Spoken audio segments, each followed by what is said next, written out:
Ladies and gentlemen, welcome to part 2 of Systems with Curtis. First things first, subscribe in the channel.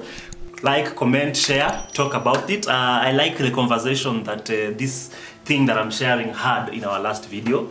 And I promised us that this time we're going to be talking about what are some of these systems, what are some of these laws that the institution of marriage has. Last time we concluded by saying that an institution is a body of systems designed to influence society, all right? You know, we don't get married just so that we can chill on the couch and Netflix. No, we don't just get married so that we can wear matching clothes whenever we go for events. We get married so that we can influence society. Marriage is an institution. And an institution is a body of systems designed to influence society, all right?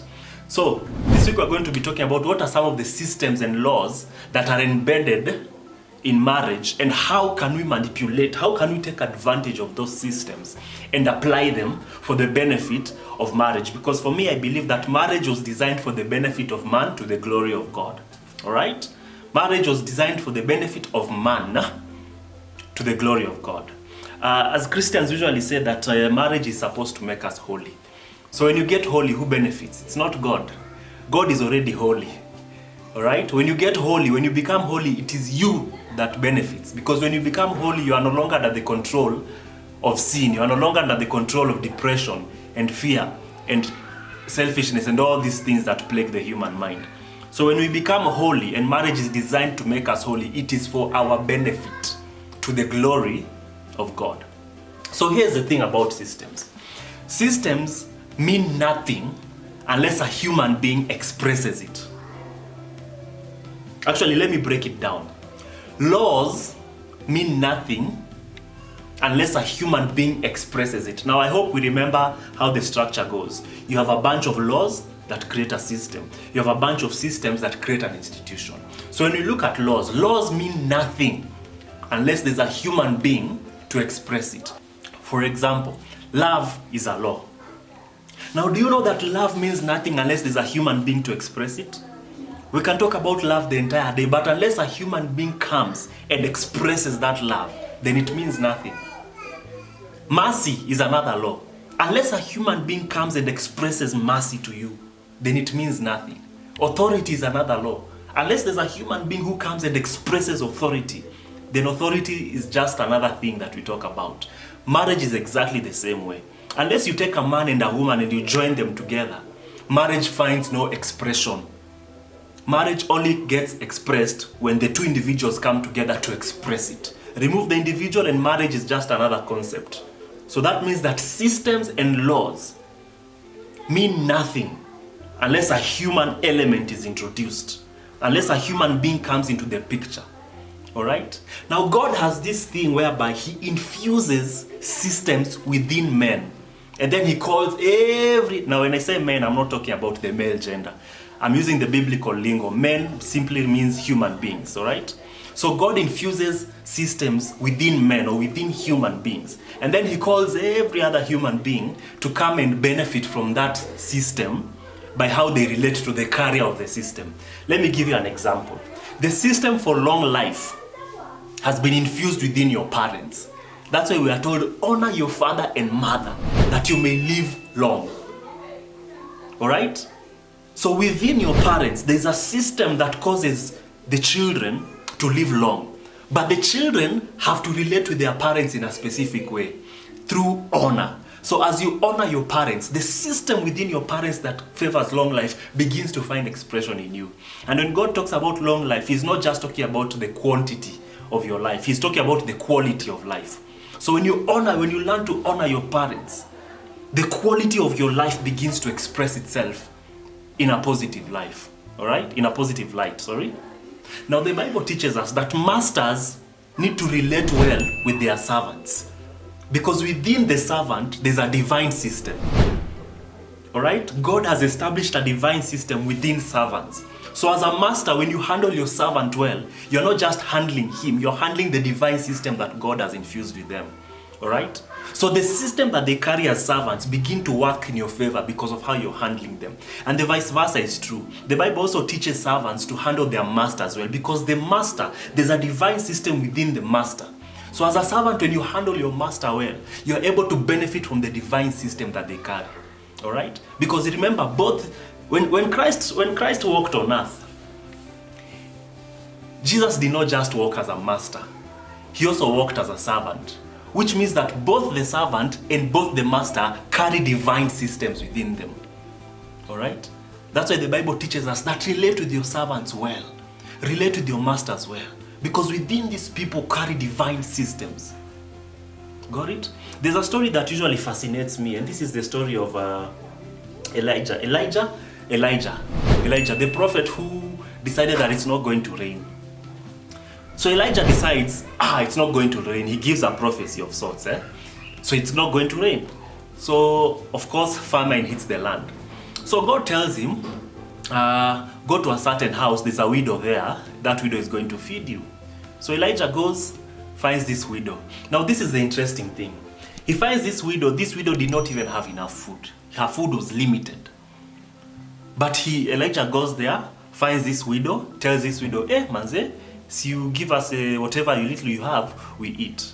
So the widow decides to be like, okay, this is the last meal. We were just planning to eat this thing and then we die with my kid. But hey, here you are. Take the food. So Elijah takes the food. Then guess what? He begins to multiply it. All right? So here's the interesting thing. The widow carries a system of provision. Elijah the prophet carries a system of multiplication. So when these two systems come together, they benefit each other. They benefit the carrier of the systems. If the widow decided, you know what, this is the only food I have, I'm not going to give you, she would have ate it and died. And probably the prophet would have died, I don't know. Because there was nowhere else where he had been sent to except to that widow. All right? And if the prophet also decided, you know what, I'm not going to multiply this food, I'll just eat it by myself, and then, that's it, they would have died. But the system of provision within the widow touched base with the system of multiplication within the prophet. And as a result, both people are able to benefit. You understand? So people are carrier of systems. So these systems that we talk about, we say marriage is an institution of systems. These systems in marriage, God infuses the system within marriage in people. Because remember, we said systems and laws mean nothing unless there's a human being to express it. So these systems that we talk about in marriage, God takes those systems and he infuses it within men, within human beings. All right? And then he calls other people to benefit from that system by how they relate with the carrier of that system. So the Bible comes and says, men, love your wives. And then he goes to the ladies and says, women, honor and submit to your husbands. Now here's the interesting thing. Men carry a system. Remember, we said marriage is an institution of systems. All right? And systems find no expression unless there's a man, unless there's a human being to express it. So God takes the systems that he has embedded in marriage and infuses it within human beings. So there are certain systems that God has infused within a woman. And there are certain systems that God has infused within the man. So wives represent certain divine systems. Men represent certain divine systems, all right? Picture this. God comes and says, do not mishandle your wife, lest your prayers become hindered. Now think about it. So God tells me that as Curtis, do not mishandle Soila, because if you mishandle her, I will not listen to your prayers. Now here's the interesting thing. We have to put things in perspective so that we understand what's happening. This is the God of all creation. This is the God who made everything that we know and see. This is the God, the Almighty, the Sovereign God. So this God comes and says, if you mishandle your wife, I will shut off the heavens from you. Now think about it. You think Soila is just a bag of flesh and bones? You think she's just a human being that God will take it personally if I mishandle her to the extent that he will refuse to listen to my prayers? Of course not. There must be a divine system within Soila that when I mishandle her, God takes it personally as though it is him I have mishandled. Alright? God says in Malachi, he comes and says, you men, you've been giving offerings at the altar. You've been coming to church, you've been giving offerings, you've been doing this and this, but I'm still not listening to your prayers. And you're asking why. Then this is the interesting thing God comes and says. He says, The reason I'm not listening to your prayers is because you're treating your wife with treachery. God is so serious about this that if I mishandle my wife, it doesn't matter how many prayers I'm making. It doesn't matter if I pray myself, my voice hoarse. It doesn't matter how much tithe. It doesn't matter how much I fast. There are certain breakthroughs that I will never see until I learn to love my wife. Because those breakthroughs that I'm trusting God for, God has it hidden within my wife, the system that will grant me those breakthroughs. And it is dependent on how I love my wife that those systems will begin to work in my favor. Alright? The vice versa is true. God comes and tells women, learn to submit and honor your husband. There are certain things that my wife will trust God for and pray and do all those things. But until she learns to honor and submit to me, she will never see the breakthrough of those things she's praying for. Alright? And this is how God has configured the system of marriage. So as a husband and as a wife, let's say my wife was here, there are certain things that we need to come and understand. That there are things I'm trusting God for. There are things I'm eagerly trusting God for. I'm praying to God, oh God, do this for me, do that for me. And the answer to that prayer is simple. Love your wife. Because your wife carries the systems that will grant you the answer to the prayer you're asking. Same thing for the woman. You're trusting God for certain things as a woman, and God comes and tells you, you know what? Learn to submit and honor your husband. Because within your husband, he has the system. I've infused within him the system that will grant you the prayer requests, the breakthrough to the prayers that you're asking for. All right? So the woman, one of the systems that a woman carries is the system of open heavens, because women are gates. All right? Women are gates. I'm tempted to go a bit deep, but let me just mention this. Women are gates. Gates from the spirit to the natural realm. And that's what childbirth represents. When a woman gives birth, you have to consider that she's not just given birth biologically. That human being has a soul, and soul is spiritual. So that means that woman was a gate that ushered something from the spiritual realm to the natural realm. All right? So when God says that if you mishandle your wife, I will not listen to your prayers, what God is really telling you is that this woman, within her, there's a system for open heavens. This woman has the capacity to take what is spiritual and manifest it naturally. So if you are busy here mishandling your wife, those breakthroughs that you are asking God for, remember that they are spiritual. But because you're frustrating the gate, you're frustrating the very portal that is going to grant you that request that you're asking, you'll never see the breakthrough that you're asking for. You understand? When we come to men represent a system of provision. And when I talk about provision, I'm not just talking about money. In the economy of God, money is the lowest form of provision. There are much greater things that God provides for his people. Money is the least. So a husband represents a system of provision. Alright? So as a wife, you're here trusting God for certain things, and God tells you, you know what? If you want these things that you're asking me for, go and learn to submit and honor your husband. Because your husband is the system of provision. Your husband carries a system of provision. So the more you learn to honor your husband, the more that system begins to work in your favor. And here's the interesting thing. Sometimes even the carrier of systems don't even know what they carry. Like I'm sure a lot of married people don't even know that they are systems. A lot of wives do not know that they are carrying a divine system. A lot of men don't know that they are carrying a divine system. No. But God designed it in such a way that whether they know what they carry or not, if you learn to honor them, if you learn to love them, as a man, if you learn to love your wife may not even know that she's a carrier of system, but if you learn to love her, whatever that system is that God has infused within her, it begins to work in your favor. Right? As a wife, if you learn to submit and honor your husband may not even know that he is carrying a system. But that simple act of honor is able to cause that system to work in your favor. Now here's our problem. Our problem is that we are too focused on personalities. Oh, how can I honor my dad? My dad is like this. My dad is a drunkard. And granted, your dad may be the worst dad ever. Your dad may be, let's even say your dad is a witch. He runs around the village naked. Let's imagine the worst about your dad. Imagine, unfortunately, the fact that he carries that title father, there is a divine system attached to that title. So no matter how imperfect he may be as a father, he still carries the divine system that you need for long life. Now, I'm not saying that you have to agree with your parents, because I know some parents can have very interesting opinions. You don't have to agree with your parents on everything. But there's a way, even in that disagreement, there's a way you can honor them even as you disagree. Disagreeing does not mean dishonor. You can learn to disagree with them and still maintain the honor and respect. All right? And when it comes to marriage, it's the same thing. Oh God, how can I love my wife? She's like this, she's like that. Granted, your wife may have all those things you're complaining about, but imagine the simple reason that they hold that title wife. The simple reason that they hold that title husband. Because remember, divine systems are not attached to personalities. They are attached to titles.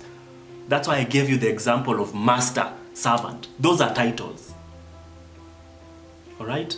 I gave you the example of the widow and the prophet. Those are titles. All right? So when you come to marriage also, husband, wife, those are titles. They are divine systems attached to the titles that people hold. That's why the Bible tells us respect, learn to respect and honor authority. Respect people who are in authority. Respect people who are in governmental positions. It's not that they are perfect. In fact, some of our leaders are very, if you are Kenyan, you know. But the simple reason that they hold that title, that position of authority, imagine there's a divine system attached to them. And it is in your best interest to learn how to honor that system for your sake. All right? So marriage is the same way. God infuses systems within the people in marriage, and then he calls the people to honor them. All right? And this is the infrastructure of the marriage institution. Yeah, so this is my challenge. You know, we live in the age of social media, and every week there's a new challenge that people are doing. So if you're a married person, this is the challenge I'm giving you. If you're a wife, there are certain things that are not working in your life. You've trusted God, things are just not working. Just go back home and learn to submit and honor your husband.